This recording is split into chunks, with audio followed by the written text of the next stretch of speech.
አብራችሁን ስላላችሁ እናመሰግናለን። እድሜና ጤና ይስጥልን። በያላችሁ በዝግጅታችን ስለምትታደሙ እናመሰግናለን።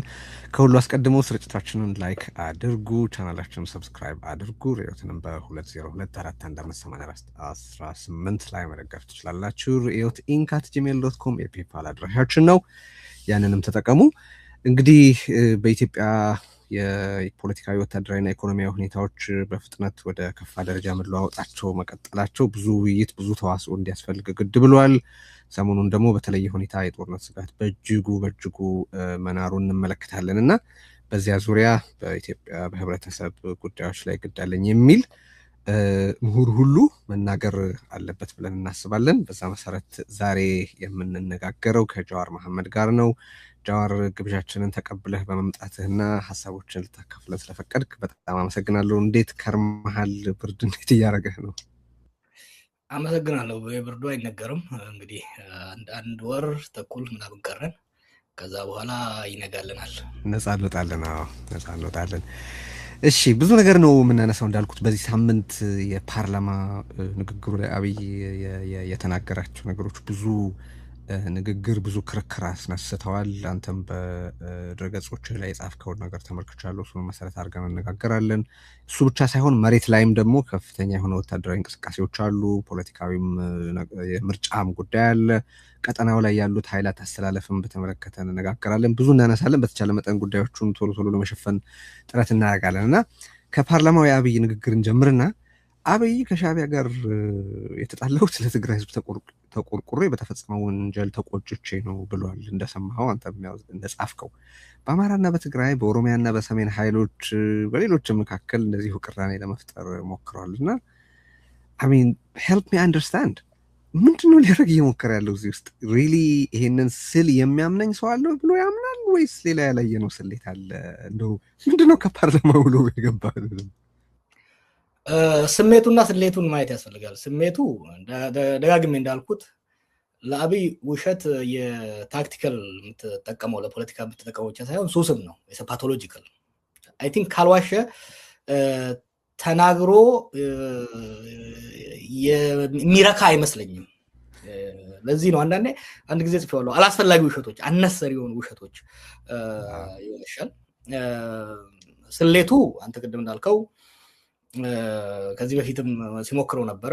ቤዚካሊ ወደ ጦርነት የገባሁት ሻዕቢያ ኃይሎች ህዝቤን ከኔ ኢማጂን ህዝቤን ስለጨፈጨፉ በዛ ነው የተጣላ ነው ይላል። ይሄን የሚለው ኤርትራን ተጠያቂ ለማድረግ ብቻ ሳይሆን አሁን በትግራይ ኃይሎች እና በኤርትራ ኃይሎች መካከል መቀራረብ መጥቷል ብሎ ስለሚሰጋ ያንን ለማቆራረጥ ያንን በትግራይ ህዝብ ላይ የደረሰውን ቁስል በመፈቅፈቅ ቁርሾውን ለማባባስ እንዲሁም ደግሞ በትግራይ ኃይሎች እና በአማራ ኃይሎች እንዲሁም ደግሞ በኦሮሞ ኃይሎች እና በአማራ ኃይሎች መካከል ከፋፍዬ አሁንም በባሰ እያከፋፈልኩ እንዳይተባበሩ እንዳይደማመጡ በማድረግ የስልጣን እድሜን አራዝማለሁ የሚል ካልኩሌሽን ነው። ግን ስሌቱም ስሜቱም አብሮ ነው። ስሜቱ አለ፣ ካልዋሸ የተናገረ አይመስለውም። ስሌቱ ደግሞ ይነቃብኛል ብሎ ማያስበም ተመጋጋቢ ስለሆኑ ነው። ስሜቱና ስሌቱ ስለሚመጋገቡ ይነቃብልኛል ብሎም ራሱ አላመነም እና በዚሁ መካከል ምንድን ያደረገው ለረጅም ጊዜ ህዝብ የሚያውቀው እውነታ በአፉ በራሱ ላይ ምስክር ስለወጣ አትሊስት ለዛ ልናመሰግነው ይገባል። ግን ከፓርላማ ውሎ በአጠቃላይ የገባህ ምንድን ነው ያገኘኸው ነገር? በጣም ነርቨስ ነው። አሁን በጣም አጣብቂኝ ውስጥ የገባበት ጊዜ ነው። ምክንያቱ ለምን መሰለህ? አብይ ገና ወደ ስልጣን ከመጣ ጀምሮ በደንብ እንደረዳው የውጪ ድጋፍ ነው። የውጪ ድጋፍ፣ የኤምሬት ድጋፍ አብይ ስልጣን ኮንሶሊዴት ለማድረግ በሚያደርገው ስራ ውስጥ ከፍተኛ ሚና ነው ያደረጉለት። ከፍተኛ የወታደራዊ ድጋፍ፣ የፋይናንሻል ድጋፍ ኢንጀክት ሲያደርጉለት ነበር። ኤምሬት ይሄንን ድጋፍ ስታደርግለት ሃይ ባይ አልነበረም። የሚጻረራት የሚፎካከራት የውጪ ኃይል አልነበረም። ብቻዋን ነበር የምታደርገው። ለምሳሌ ራሽያ ብትሆን ስትሰጥ የነበረችው አሜሪካኖቹ ይቆጡ ነበር። ቻይና ብትሆን አሜሪካኖቹ ደግሞ ሌላውን ይደግፉ ነበር። ያልነበረም ብቻዋን ነበር ስታደርግ የነበረችው። ባለፈው 2 ወር ግን ምን ተፈጠረ? ሳውዲ አረቢያና ኤምሬት በመጣላታቸው የተነሳ ሳውዲ አረቢያ አሁን አብይን ጨምቃ የያዘችው ነው። ወይ ኤምሬት ጋር የምታደርገውን ዳንስ አቁም፣ አለበለዚያ እኛም ያንተን ባላንጦች እንደግፋለን የሚል ግልጽ እንትን አድርጓል። በነገራችን ላይ ብዙ ሰው ኖቲስ ያላደረገው የውጭ ጉዳይ ሚኒስትሩ ጌዲዮን ጢሞቴዎስ ሳውዲ አረቢያ ሄዶ ነበር። ኤርፖርት ሲደርስ ማንም አልተቀበለው፣ ለይስሙላ አገኙት። በሚዲያቸውም ላይ ምንም አላደረጉም። እየተማመጠ ነው። ከዚሁም ጋር ተያይዞ ለምሳሌ የሶማሊያንና የጅቡቲን ፕሬዚደንት ጅጅጋ ጋብዞ ያደረገው የመለማመጥ ነው። ተጨንቋል። ምክንያቱም የግብፅ የሳውዲ አረቢያ ጫና ኢትዮጵያ ውስጥ ካሉ ኃይሎች ጋር ተደምሮ በጣም አስቸጋሪ አድርጎበታል። ኤምሬትን ከርቶ ወደ ሳውዲ ለመሄድ ካልኩሌት እያደረገ ነው። ያን ካደረኩ ደግሞ ኤምሬት ስዊች አድርጋ የኔን ተጻራሪ ትደግፋለች የሚል ፍራቻ ውስጥ ነው ያለው። አሁን በጣም በጣም ፕሮባብሊ the most dangerous the most challenging foreign policy crisis ውስጥ የገባ ይመስለኛል። ከዚህ የተነሳ ነው ፓርላማ ውስጥ የሚያደርጋቸው ነገሮች በሙሉ ይቺን ጊዜ ለማለፍ የሚያደርጋቸው ነው። በረጋችን ላይ የእንትን ጉዳይ ትቶታል። አይተ እንደሆነ የባህር በር ጉዳይን ቀዝቀዝ አድርጎታል። ከኤርትራ ጋር የጣላነው በባህር በር ሳይሆን በትግራይ ጉዳይ ነው። ይሄ ሁሉ የሚያሳይ ለምንድን ነው ለማን ነው እየተናገረ ያለው መሰለህ? የባህር በር ጉዳይ ለሶማሊያና ለጅቡቲ ነው እየተናገረ ያለው። ይሄ ሲግናሊንግ ለዶሜስቲክ ኦዲየንስም ለውጭ ኦዲየንስም። እሱ ላይ እንቀጥልና አሁን እንግዲህ በርከት ካሉ ሳምንታት በፊት በዩኤኢ ከሶማሊያም ከየመንም በደረሰባት ምት ምክንያት ማፈግፈግዋ ተመልክቷል። አሚን በቀጠናው ያላትን ቁመና መልሳ ታጤናለች ወይም ትከልሳለች የሚል ግምት የነበራቸው ነበሩ። ያም አብይ አህመድን አሚን ዩኤኢን ወክሎ ሊዋጋው ከሚፈልገው ጦርነት ትንሽ ይገታው ይሆናል የሚል ተስፋ የነበራቸው ነበሩ። አሁን እንደምናየው ግን ተቃራኒውን ይመስላል እና አሚን በሌሎች አካባቢዎች የዩኤኢ መመታት የአብይን ከረንሲ በመሐመድ ቢን ዛያድ ዘንድ ይበልጥ ጠቃሚነቱን ጨምሮታል ወይስ ምድር? ጠቃሚ ለቢን ዛያድ ጠቃሚነቱን ጨምሮለታል። ለአብይ ግን ተጋላጭነቱን ጨምሮለታል። ለምን መሰለህ? ይሄ የሱዳን ጦርነት ከተጀመረ ጀምሮ የኤምሬት መሳሪያ በኢትዮጵያ እየተጫነ ለሱዳኑ አማጺ ሲደርስ ነበር። ይሄ በጋን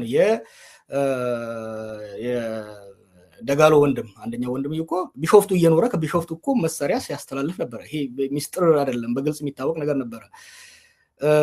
ባለፉት ወራት ነው እንዳውም በግልጽ ሄደው ካምፕ ከፍተውላቸው ወታደሮችን ማሰልጠን እቃ ሲጭኑ ነበር።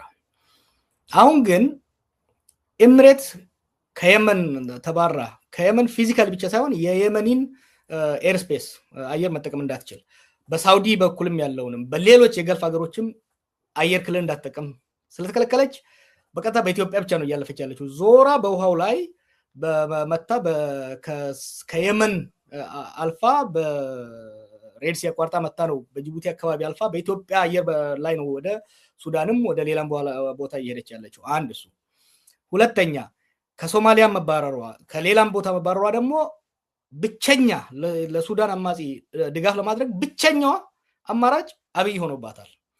ይሄ በአንድ ወገን የአብይን ጠቃሚነት ከፍ አድርጎለታል ለኤምሬት። አብይ ግን እንደ ከዚህ በፊቱ ተደብቆ ያንን ድጋፍ የማስተላለፍ ስራ መስራት አይችልም። ምክንያቱም በግልጽ እየታየ ነው። በኦፕን ሶርስ ኢንተለጀንስም ሆነ በሌሎችም በግልጽ እየታየ ይሄ ማለት ለጫና በተለይ ለሳውዲ ጫና ብሎም ደግሞ በነገራችን ላይ ይሄ የሱዳን አማጺ በጣም ከፍተኛ የሆነ የሰብአዊ መብት ጥሰት እየፈጸመ ስለሆነ ከዚህ በፊት ዩኤኢ ብቻ ኤምሬት ብቻ ነበረች በዚህ ስትረገም የነበረችው እንደ ኤክስተርናል ስፖንሰር። አሁን ግን አብይ የተጨመረ ለከፍተኛ የምዕራቡም ጫና እንዲሁም ለሳውዲ ጫና ተጋላጭ አድርጎታል። እያልን ያለ ነው። አሁን የተፈጠረው ሁኔታ በዩኤኢ ዘንድ የአብይን ጠቀሜታን ቢጨምረው ኢኮሊ ደግሞ በሌላ በኩል ሳውዲን የመሰለ በጣም ከባድ ተፎካካሪ ወይ ተፋላሚ በመፈጠሩ ምክንያት ነው የአብይ አጣብቂኝ። ሳውዲ፣ ቱርክ፣ ግብጽ ትልቁ ዝናብ የዘነበው አሁን ለግብጽ ነው። ግብጽ ከኢትዮጵያ ጋር ላላት ሽኩቻ ለረጅም ጊዜ የምትሞክረው የኢትዮጵያ ውስጥ ብጥብጥን ማባባስ፣ ከጎረቤት ጋር ማጋጨት፣ የኢንተርናሽናል ፋይናንሻል ኢንስቲትዩሽኖችን ጫና ማድረግ ነበር። በአካባቢው የዚህን ያህል ጂጊ ወይም ደግሞ ደቦ አግኝታ አታውቅም። ጎረቤቶቻችን ምንም እንኳን በውስጥ ቢያደርጉ ሌላ ይቅርና ሱዳን ራሱ ለረጅም ጊዜ ተጠንቅቃ ነው ስትንቀሳቀስ የነበረችው። አሁን አብይ ከሱዳን ተጣልቷል፣ ከሶማሊያ ተጣልቷል፣ ከጅቡቲ ተጣልቷል፣ ከኤርትራ ተጣልቷል። እነዚህ ሁሉ ሀገሮች በቀጥታም ሆነ በተዘዋዋሪ የግብጽ አጋር ሆኑ። ያ ብቻ አይደለም። ከኤምሬት ጋር በሚያደርገው ሲያደርግ በነበረው ጭፈራ ለረጅም ጊዜ ማንም ሲያጠቃው ወይም ደግሞ ኮምፕሌንስ ያደርግ አልነበረም። አሁን ግን ኤምሬት እና ሳውዲ በመጋጨታቸው ሳውዲ ግብፅና ቱርክ በጋራ አላያንስ በመፍጠር ከኤምሬት በመቀጠል በሁለተኛ ደረጃ አብይ ላይ ነው ያነጣጠሩት። አብይ አሁን ከፍተኛ አጣብቂኝ ውስጥ ነው የገባው። ለዚህ ነው ባለፈው ሰሜን ላይ ትንሽ የጦርነት እንቅስቃሴ ሲደረግ እንደ ድሮው የማናፋት እንደ ድሮው የመሸለል ነገር አላየህም። የመፍራት የመርበትበት ዜና ያለመስራት እና ጣት የመቀሰር ነገሮችን ነው እንጂ በለው ጣለው ድፋው የሚል ነገር ያልሰመረው ነው። በአሁኑ ወቅት ወደ ጦርነት ለመግባትም ከጦርነት ለማፈግፈግም ከጦርነት እንዳያፈገፍግ ኤምሬትን ሊያጣ ሆነ። ወደ ጦርነት እንዳይቀጥል ከሳውዲ እና ከሌሎች ጋር ሊጋጭ ወደ አስቸጋሪ ጊዜ ውስጥ ነው ያለው። እዚህ የግብፅ ቀለበት ላይ ትንሽ እንድንቀጥል ፈልጌ ነው። አሁን እየተዘገበ ያለ ነገር አለ። ለምሳሌ ኤርትራን ከሳውዲ ጋር ይበልጥ ለማቀራረብ ግብፅ ጥረት እያደረገች ነው የሚል ዘገባዎች አይተናል። ይሄ እንግዲህ ግብጾቹ ያላቸውን የሀብት እጥረት አጀንዳቸውን ለማስፈጸም በሳውዲ በኩል ማድረግ ይፈልጋሉ። ሳውዲም እዚህ ውስጥ ኢንትረስትድ ናት የሚል ነገር እያነበብን ነው። ኤርትራ ኤፌክቲቭሊ አሁን ቀደም ሲል በጠቀስከው የሳውዲ የግብፅና የቱርክ ስብስብ ውስጥ እንደ ጠቃሚ አጋር እየታየች መሆኑ ግልጽ ነው። ጅቡቲ አለች፣ ይታወቃል ከግብፅ ጋር ያላት ግንኙነት። ሶማሊያ አለች፣ ሱዳን አለች። ከደቡብ ሱዳንም ጋር እንደዚሁ የግብፅ መንግስት ፓክት አለው ታውቀውና አሚን ይሄ የግብፅ ቀለበት በዚህ ልክ ኢትዮጵያን የከበበበት ጊዜ ኖሮ ያውቃል እና ምንስ ማለት ነው ለውስጥ ፖለቲካ? ኔቨር እኛና ግብፅ እኮ ከንጉሶቹ ዘመን በፊት ጀምሮ በአባይ ጉዳይ ስንፋለም የቆየን ነው። እንደ ዘንድሮ እንደ በዚህ ጊዜ ግን ተሳክቶላቸው ያውቃል። ግን እነሱ በሰሩት አይደለም። ቀለበቱን እኛ ነው የሰራንላቸው። ቀለበቱን አብይን የሰራላቸው ሙሉ በሙሉ አብይን የሰራላቸው። የነሱ ኢንፋክት ግብፅ ሪሌቲቭሊ ደካማ ነች። አሁን ኢኮኖሚ ቀውስ አለባቸው፣ ብዙ ችግር አለባቸው። አሁን ግን ሶማሊያን እነሱ ባደረጉት ስራ አይደለም ወደ ራሳቸው መያዝ የቻሉት፣ አብይ ባደረገው ስህተት ነው። ጅቡቲን አብይ ባደረገው ስህተት ነው። ኤርትራንስ ቢሆን አሁን ኤርትራን በተለይ ሳውዲ አረቢያ ከኤርትራ ጋር የምትቆመው ኤርትራ ጅጊ ስለጠራቻት አይደለም፣ ወይ ደግሞ ለኢምሬት ብላ ብቻ አይደለም።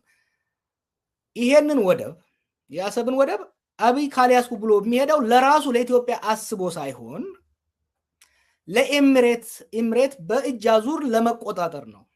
ኢምሬት በዚህኛው ሳይድ ያለው ቀይ ባህር ላይ የበላይነት ለመቆጣጠርና የሀገር ማፍረስ ቀውስ ለማስቀጠል ትፈልጋለች። ስለዚህ ሞተን እንገኛለን እንጂ ጅቡቲንም ሆነ የሶማሌ ወደቦችንም ሆነ የኤርትራን ወደቦች ኢምሬት መያዝ የለባትም። ያንን ወደብ ደግሞ ለመያዝ እየተጠቀመች ያለችው የአብይ እጅ ነው። ስለዚህ የአብይ እጅ እንዳይዝ ከኤርትራ ጎን መቆም አለብን የሚል ካልኩሌሽን አላቸው። ሪሜምበር ሳውዲዎች ዲፕሎማቲካሊ ከግብፅ ጋር ይቆማሉ በናይል ጉዳይ ለረጅም ጊዜ፣ ግን ካላቸው ሌላ የኢንትረስት አጋርነት እንጂ ከኛ ጋር ጸብ አልነበራቸውም። ሳውዲዎች ከኛ ጋር ጸብ አልነበራቸውም። አሁን ግን የኤሚሬት ቀኝ እጅ ሆነን ስለመጣን የኤሚሬት ፕሮክሲ ማንኛውን አላውቀውም ፕሮክሲ ሆነን በግልጽ ስለወጣን ኤሚሬትን እጅ የእጅ አዙር የውጊያ ሜዳ ነው የሆነው። የኤሚሬትን እጅ ለማቋረጥ የአብይን እጅ መቁረጥ ግዴታ ነው ብለው ነው እየሄዱ ያሉት እና ይሄ ከጎን ቁጭ ብላ ስታይ የነበረችውን ግብፅን ትልቋን ሳውዲ አረቢያን ሰጣት። ጎረቤቶቻችንን በሙሉ ደግሞ ከጎኗ እንድትሰለፍ አደረገ። ቤዚካሊ ኢትዮጵያን በጠላት የመክበብ የሙሉ ጊዜ ስራ ነው የያዘው አብይ ማለት የሚቻል ይመስለኛል። በዚህ አኳያ አሁን ይሄንን ሁሉ እንያዝና እንግዲህ መሬት ላይ ያለውን ሁኔታ እንመልከት። ወደ ሀገር ውስጥም ወደ ውጭም እየሄድን ስለምናነሳ የሱዳንንም ነገር በጣም እንድናነሳው ፈልጋለሁኝ በተወሰነ ደረጃ። ግን አሁን እናንተ ይህንን ውይይት በምናደርግበት ወቅት በትግራይ ዙሪያ ከፍተኛ ወታደራዊ እንቅስቃሴ እየተካሄደ ስለመሆኑ እየተነገረ ነው። ማለት ወታደሮች እየተንቀሳቀሱ የጦር ቁሳቁሶች ወደ ትግራይ ወደ አካባቢ እየተንቀሳቀሱ ነው። ሰሞኑን አገዛዙ ደግሞ ህወሓትና ሻዕቢያን የሚያወግዙ ሰልፎች በተለያዩ ቦታዎች እንዲካሄዱ አድርገዋል። አዲስ አበባ ላይ ትግራይ ተወላጆችን እያሰረ ነው። በተረፈ ያው የሚዲያ ፕሮፓጋንዳውን የቅድመ ጦርነት ፕሮፓጋንዳ የምታውቀው ነው። በተለይ ደግሞ በአማራ ክልል በሰሜን ሸዋ፣ በምዕራብ ወሎና በምስራቅ ጎጃም ስልክና ኢንተርኔት ዘግቶ እየተዋጋ ነው። ኦሮሚያም ላይ እንደዚሁ ስልክ ዘግቶ የሚዋጋባቸው በርካታ ወረዳዎች አሉ።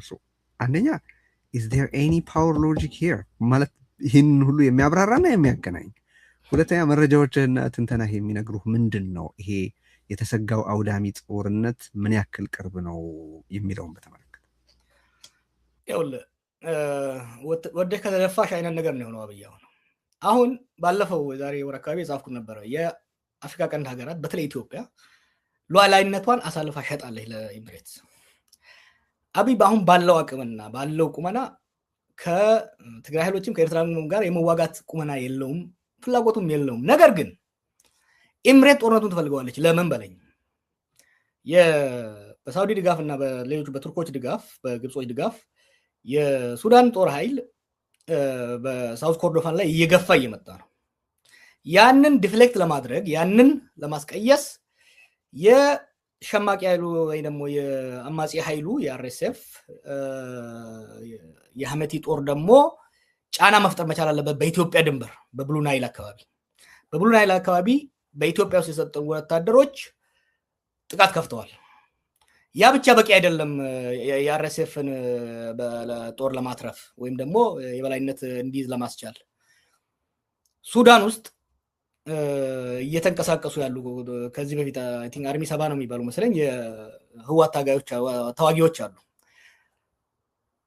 ኢትዮጵያ ውስጥ ጦርነት በማስከፈት አንድ የህወሓት ጦር ወደ ኢትዮጵያ ፎከስ እንዲያደርግ እንዲሁም ደግሞ የኤርትራ ኃይልም የሱዳን ኃይል እየደገፈ ነው ብሎ ስለሚጠረጥሩ የኤርትራም ኃይል በራሱ ጦርነት ተጠምዶ ከሱዳን እጁን እንዲያወጣ ይፈልጋል ኤምሬት። አብይ እንደምንም አድርጎ ሰሜን ኢትዮጵያ ላይ ጦርነት እንዲጀምር እየገፋቸው ነው። ይሄ ባለፉት ወራት እየገፉ ነበር፣ ሪዚስት እያደረገ ኳሷን እያንደባለ ነበር። አሁን ግን አርኤስኤፍ ከፍተኛ ጫና ውስጥ እየገባ ስለሆነ በተለይ ደግሞ ሳውዲ ኃይሏን ጨምራ ከመጣች ወዲህ የሱዳን አማጺ ከፍተኛ ጫና ስር ስለገባ ያንን ጫና ለማቃለል የግድ ኢትዮጵያ ውስጥ ጦርነት መጀመር አለባቸው። ምን አሁን ቅድም መጨረሻ ላይ ስላነሳው ልምጣለን።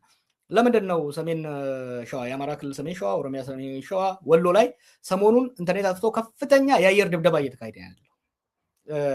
ሰላሌ ላይ፣ ምዕራብ ሸዋ ላይ፣ ደቡብ ምዕራብ ሸዋ ላይ በኦሮሚያ ውስጥ ይሄ እየተደረገ ያለው ማለት ነው። የላኛውን ጦርነት ከትግራይ ኃይሎች እና ከኤርትራ ጋር ጦርነት ከገባው አዲስ አበባ ቅርብ ያሉት አማጽያኖች ጫና እንዳይፈጥሩበት አስቀድሞ የማዳከምና የማቃለል ስራ ነው እያደረገ ያለው። ብዙ አሁን በስፋት በዲፕሎማቶች ወገን እየተወራ ያለው ከአፍሪካ ዩኒየን ስብሰባ አይ ቲንክ ከሳምንት በኋላ ያ ከተጠናቀቀ በኋላ ወደ ጦርነት እንገባለን የሚል ነገር ነው እየተናገሩ ያሉት የአብይ መልእክተኞች ማለት ነው። እና አሁን የምታየው አብይ ሳይወደው በአዛዦቹና በአሽከርካሪዎቹ የኤምሬት ሰዎች ተገፍቶ ወደ ጦርነት እየገባ መሆኑን የምናየው።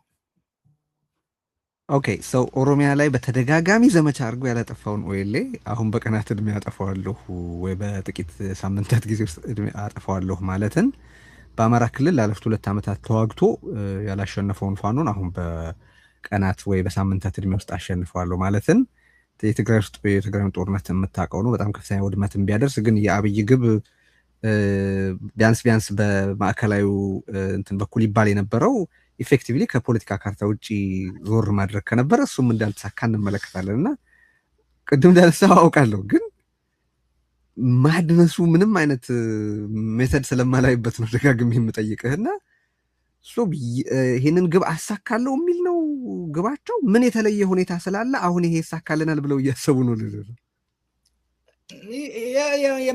ይሳካል ጀነራሎቹ ይሳካል ብለው አያምኑም። እሱ ግን ቢያንስ የሆነ ነገር እየሰራው ነው ብሎ ለጌቶቹ ለአቡዳቢ ሪፖርት ማድረግ መቻል አለበት።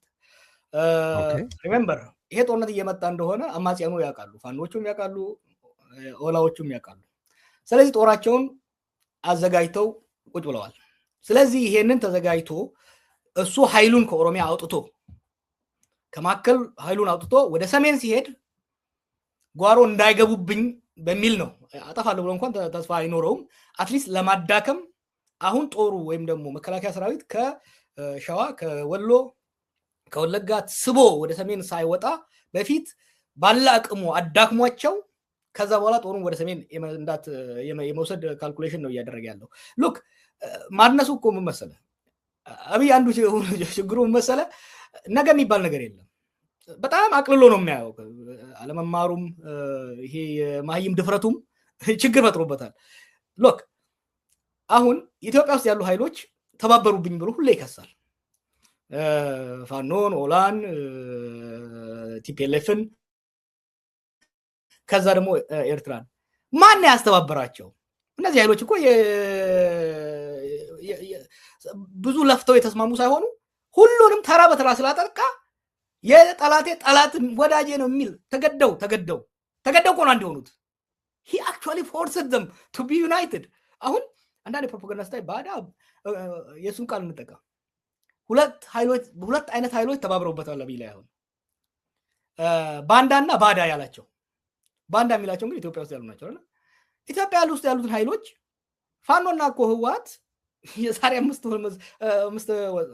ዓመት ነው 4 ዓመት እኮ ሲዋጉ የነበሩ ኃይሎች ናቸው። ከህወሓት ጋር ለመታረቅ ሲሄድ ሂስሩ ፋኖ አንተ ተባስ ሲዋጉ የነበሩትን ሰዎች አንድ አረጋቸው። ባንዳ የሚላቸውን ኃይሎችም ራሱ ነው አንድ ያረጋቸው። ኤርትራንም አንድ ላይ አድርገው ኤርትራ እንኳን እንደ ውጪ መላየው ባዳ የሚላቸውን ቅድም እንዳልኩ ሱዳንን ራሱ፣ ሶማሌን ራሱ፣ ጅቡቲን ራሱ አሁን እኔ ላይ ተስማምተውብኛል ባዳና ባንዳ ተስማምተውብኛል የሚለውን ራሱ ባደረጋቸው ህዝቡን ሲከስ ሾርት ሚሞሪ ይላል አይደል? ከሱ የበለጠ ሾርት ሚሞሪ ያለው ሰው ኢትዮጵያ ውስጥ ያለ አይመስለኝም። አሁን እዚህ ጣጣ ውስጥ ገብቶ ነው እየተንከራተተ ያለው።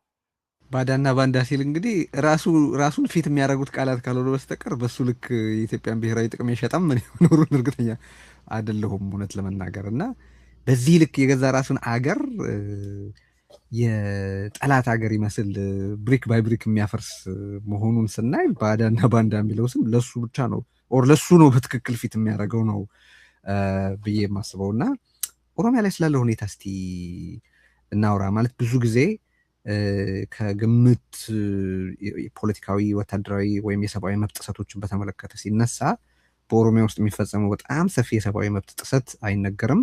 ወታደራዊ እንቅስቃሴውን በስፋት ሲዘገብ ቢያንስ እኔ አልመለከትም። ያው በኦሮምኛ ቋንቋ በሚሰሩ ሚዲያዎች ላይ በስፋት እንደሚዘገብ እገምታለሁ። ግን ይሄ በሌሎች ቋንቋዎች በሚደረጉ ዲስኮርሶች ላይ ብዙ ሲነሳ አይስተዋልም። እኔም በተለያየ ጊዜ ባካችሁ ኦሮሚያ እየሆነ ስላለው ነገር መታችሁ ነገሩን እያልኩ ጥሪ ያደርጋለሁ እና ይህን አጋጣሚ ልጠቀም።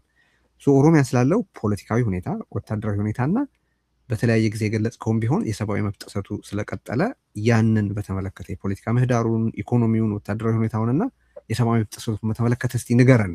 ኦሮሚያ ምን እየሆነ ነው አሁን? ኦሮሚያ ዳቋል እኮ። የሚያሳዝነው ባለፈውን ከአንድ ጋር ስንወያይ የኦሮሞ ህዝብና ኦሮሚያ ውስጥ ያለ ህዝብ በሁለት መልኩ የተጎዳው። በአንድ ወገን አብይ በፈጠረው ጦርነት እየተወቀጠ ነው፣ እያለቀ ነው፣ እየረገፈ ነው። በሌላ ወገን ደግሞ አብይ ኦሮሞ ጉያ ውስጥ ተወሽቆ በኦሮሞ ህዝብ ከሌላው ጋር በሚያደርገው ግጭት ጠላት በየጎኑ አብስቶበታል። ሉክ ብዙ ሰው ማስታወስ ያለበት ኦሮሚያ ውስጥ ያለው ጦርነት ከጀመረ አሁን ወደ 8ኛ ዓመቱ እየሄደ ያለው። ይሄ ጦርነት በምዕራብ ወለጋ ጫፍ አሶሳ ጫፍ አካባቢ ጀምሮ አሁን ኦሮሚያ ሙሉ በሙሉ አዳርሶ የደጋው አርሲ፣ የምዕራብ ሐረርጌ፣ 4ቱ የሸዋ ዞኖች ወድመዋል። ህዝቡ ጦርነት ሰልችቶት ጦርነት አድቅቆት የቻለው ትንሽ ገንዘብ ያለው ጥሎ ወደ ከተማ ገብቷል።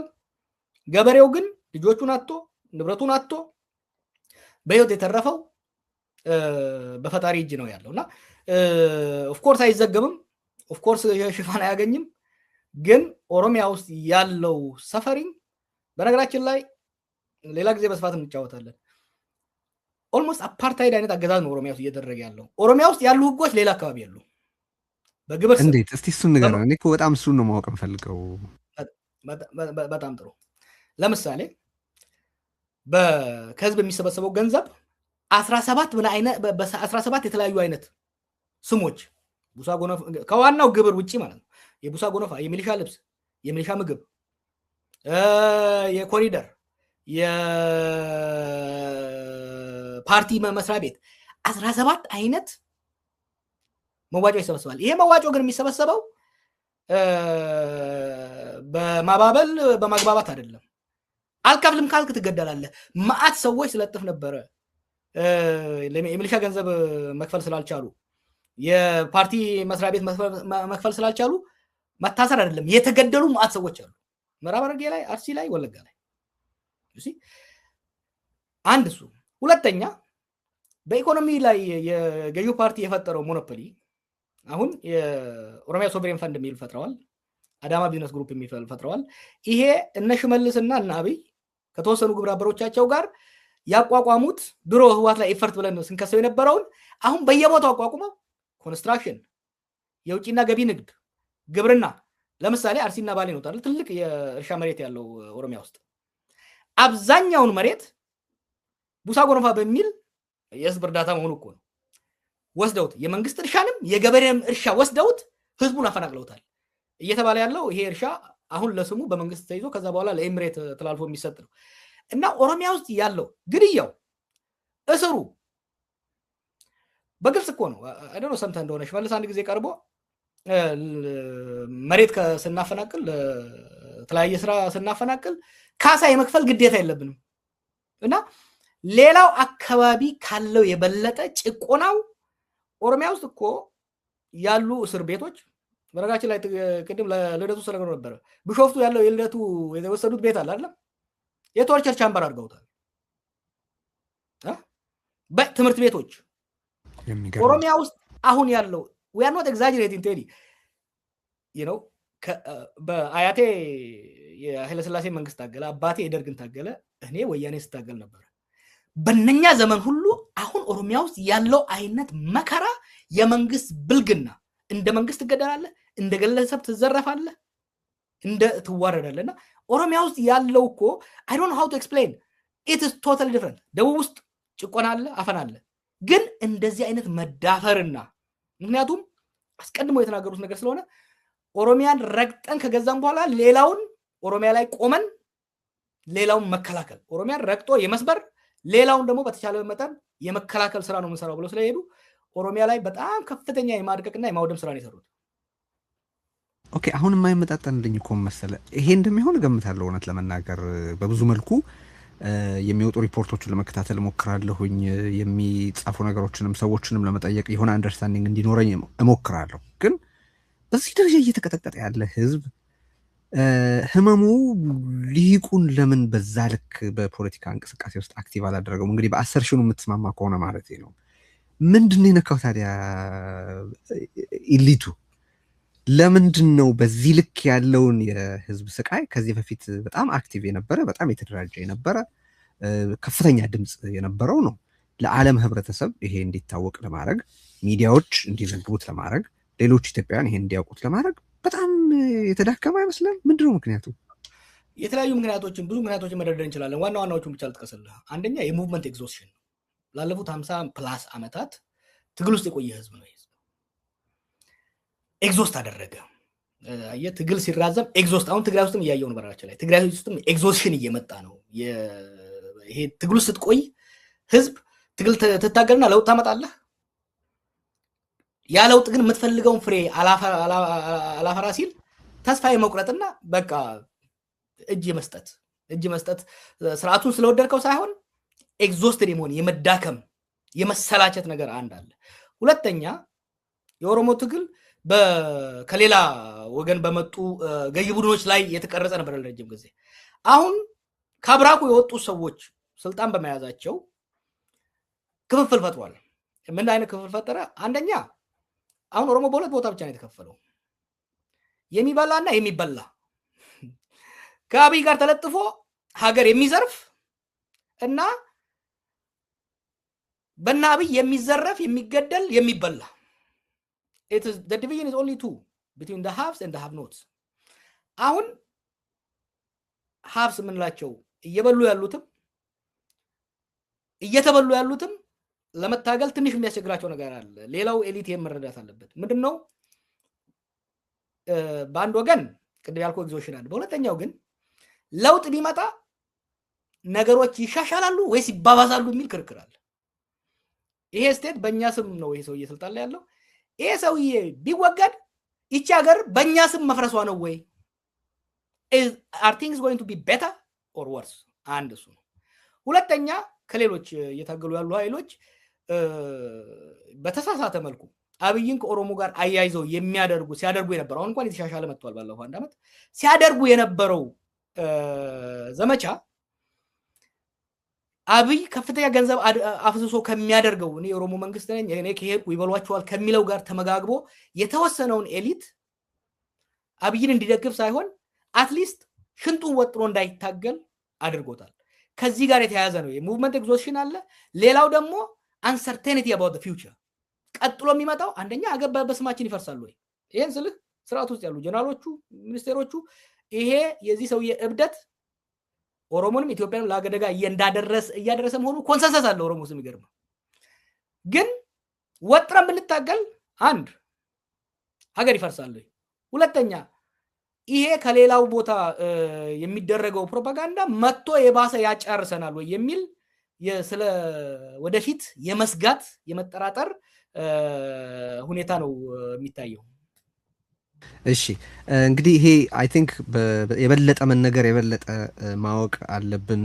በኦሮሚያ ባሉ ወገኖቻችን ላይ የሚፈጸመውን ነገር ሁሉ በሌላ ቦታ የሚዘገበውን የሚታየውን የሚነገረውን ያክል በስፋት ውይይት ሊደረግበት ይገባል ብዬ አስባለሁና ትንሽ ወደ ዙም አውት እናርግ ወደ ቀጠናው ጉዳይ ቅድም እንመለሳለን ስላልኩኝ ያወራነው ቅድም ስለ ሚድል ፓወርስ ነበረ። እዚህ ውስጥ የሌላ ሀያሉን ሚና በተመለከተ እንግዲህ ከዚህ ቀደም ኢትዮጵያ በተለያየ ጊዜ ወይ በሶቪየት እና በአሜሪካ መካከል ያው በንጉሱ ጊዜ አሜሪካ፣ በደርግ ጊዜ ሶቪየት፣ ከዛ በኢህአዴግ ጊዜና አሜሪካ እና ቻይና መካከል ነበር ጨዋታው። አሁን ወደ ሚድል ፓወርስ ወርዷል ነገርየው።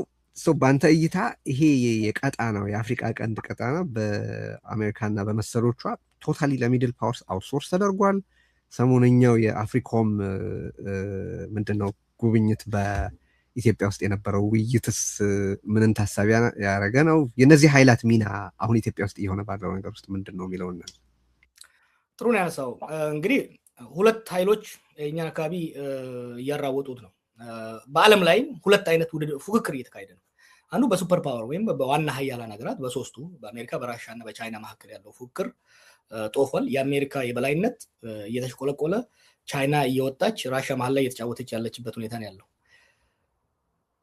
በሌላ ወገን ደግሞ በየአካባቢው ሚድል ፓወር የምንላቸው ማዕከለኛ ባለፉት 20-30 ዓመታት የኢኮኖሚና የወታደራዊ ኃይላቸውን እያፈረጠሙ የመጡ በውስጥ የኢኮኖሚ መረጋጋትና የኢኮኖሚ እድገትን የውስጥ ጸጥታና መረጋጋትን አስፍነው አሁን ወደ ጎረቤቶቻቸውና ወደ አካባቢው የበላይነት ሪጂናል ሱፕሪማሲ ለመፍጠር የሚያደርጉ እንቅስቃሴዎች አሉ። እኛን አካባቢ አሁን አፌክት የሚያደርጉት ኤምሬት ቅድም ያልነው ቱርክ፣ እስራኤል፣ ሳውዲ አረቢያ እነዚህ ምን ፈጥሮላቸዋል መሰለ ሱፐር ፓወሮቹ አሁን እርስ በርስ ነው የተነጣጠሩት። አሜሪካና ምዕራቡ ኃይል የራሱ የውስጥ ሪቮሉሽን የውስጥ ቀውስ ላለፉት 80 ዓመታት ታይቶ የማይታወቅ ቀውስ ውስጥ ነው ያሉት። ወደ ውስጥ እያነጣጠሩ ነው። ይሄ ያለ ሃይ ባይነት እነዚህ ሚድል ፓወር የምንላቸው የማዕከላዊ ኃይል የምንላቸው ሀገራት ያለ ማንም ሃይ ባይነት እንዲንቀሳቀሱ አድርጓል። በነገራችን ላይ አውትሶርስ ብቻ አይደለም እያደረገ ያለው። ድሮ ቢሆን አትሊስት ከ6-7 ዓመት በፊት ድረስ እነዚህ ሚድል ፓወሮች ወይ ከራሽያ ወይ ከአሜሪካ ወይ ከቻይና ጋር ተለጥፈው የነሱ ጉዳይ አስፈጻሚ ነበሩ። አሁን ግን አሜሪካም በራሷ የውስጥ ጉዳይ አሜሪካ አሁን ከግሎባል ሱፐር ፓወር ወደ ሄmispheric ፓወር ከዓለም አቀፍ የበላይነት የአካባቢያዊ የሰሜን ንፍቀ ክበባዊ ኃይልነት አሪፍ አማርኛውን አንተ ሙላልኝ። ንፍቀ ክበባዊ የመከላከል ከመስፋፋት ወደ መሰብሰብና ወደ መከላከል እየገባች ነው። ቻይና ደግሞ እያደገች ነው፣ ግን የአሜሪካን ቦታ ተክታ የዓለም አቀፍ የበላይነትን ለማረጋገጥ አልደረሰችም። አሁን በመካከል ላይ ነው ያለነው። በዚህ ጊዜ እነዚህ የማዕከለኛ ኃይል የምንላቸው የሱፐር ፓወር ሚድል ፓወር የምንላቸው ያለ ብዙ ከልካይና ያለ ብዙ ያዥነት በእርስ በርሳቸው በጣም የመፎካከር ሁኔታ ውስጥ ነው እያደረጉ ያሉት። አሁን የአሜሪካን የዶናልድ ትራምፕን የናሽናል ሴኩሪቲ ፖሊሲ ካየኸው አፍሪካ ላይ አንድ ፓራግራፍ ነው ያለው። ምንድነው የሚያሳይህ? አሜሪካ ሪትሪት አድርጋለች። የሚናገረው ስለ ሁለት አካባቢ ብቻ ነው፣ ማዕድን ስላላቸው ሀገሮችና ኢትዮጵያና ኤርትራ እንደዚህ ሆርን ኦፍ አፍሪካ ላይ ጦርነት እንዳይባባስ የሚል ነገር ነው ያለው። ለምን ብለው የኛ ላይ ፎከስ እናድርገው። እኛ ጋር ጦርነት እንዳይባባስ የተፈለገውም ስለኛ መጫራስ ደንታ ስላላቸው ሳይሆን እነዚህ ሚድል ፓወሮቹ የሚያደርጉት ነገር ከሚድል ፓወሮቹ ጋር ግንኙነት አላቸው። የሳውዲ መንግስት አሜሪካን ሎቢ ያደርጋል፣ የኤሚሬት መንግስት ሎቢ ያደርጋል፣ እስራኤል ሎቢ ያደርጋል። ከዚህ የተነሳ ነው እንጂ እኛ እዛ ዶክመንቱ ስማችን ሊጠቀስ የቻለው እምብዛም በአሜሪካኖቹም ሆነ በሌሎቹ እይታ ውስጥ የለንም በአሁኑ ወቅት። ይሄ ምን አድርጎናል? ብንል እንኳን ማንም ሊሰማልን በማይችልበት ደረጃ ነው ያለው። የሰሞኑ የተለያዩ ዲፕሎማቶች አፍሪኮም ሌሎች መምጣት ትልቅ ነገር አይደለም። በተወሰነ ደረጃ ነገሮች እንዳይጋጋሉ የማድረግ የመሞከር እንጂ ቢጋጋሉ ግን ቦቴ ይዘው እሳት ለማጥፋት ዝግጁ አይደሉም። ከኛ ጋር የሴኩሪቲ የተወሰነ የታክቲካል ሌቭል አላያንስ ያለ ባለፈ በስትራቴጂክ ደረጃ ከኛ ጋር ለመተባበር በአሁኑ ወቅት ፍላጎታቸውም አይደለም ትኩረታቸውም አይደለም። ኦኬ፣ ይሄ አምባገነኖችን ምን አደረጋቸው? እስቲ እንደ አብይ ካሉ አምባገነኖች አንጻር እንየውና አንዱ ይሄ አሁን እየተካሄደ ያለውንም ጦርነት ከዚህ በኋላ ይመጣል ብለን የምንሰጋውንም ጦርነት በጣም አሳሳቢ የሚያደርገው የሚያስከትለው እልቂትና የሚያመጣው ውድመት ነው። አምባገነኖች በእነዚህ ሱፐር ፓወርዝ ከሞላ ጎደል ዓለምን ፖሊስ የማድረግ ፍላጎት ማጣት ምክንያት እንደፈለጉ የመግደል ነፃነት ይሰጣቸዋል ወይስ በአማጽያኑ በኩል ደግሞ ሌሎች ካውንተር በሚደረገው ኃይል ምክንያት ይሄ የመታገት እድል አለው? ምንድነው ያንተ እይታ እዚህ ላይ? ትሪኪ በተለይ የምዕራቡ ኃይል ቀውስ ውስጥ መግባትና በታዳጊ ሀገሮች በተለይ በአፍሪካ ላይ የነበረው ሚና መቀነስ፣ የሰብአዊ መብት፣ የዲሞክራሲ ሌሎች ጉዳዮች እንዲቀሩ አምባገነኖች ነፃ እንዲሆኑ አድርጓቸዋል። ነገር ግን የኦሮሞ ተረት አለ፣ እከክን የፈጠረ አምላክ ጥፍርን አብሮ ፈጥሯል። ረቢን ጭቱ ሜቄን ስብረቱ ይላሉና ምን አረገ መሰለ? በአንድ ወገን አሜሪካኖቹ እና ምዕራቦቹ ሪትሪት ሲያደርጉ ወደኋላ ሲያፈገፍጉ እነኚህ ሚድል ፓወሮች ብቅ አሉ። እነኚህ ሚድል ፓወሮች ምንድነው እያደረጉ ያሉት?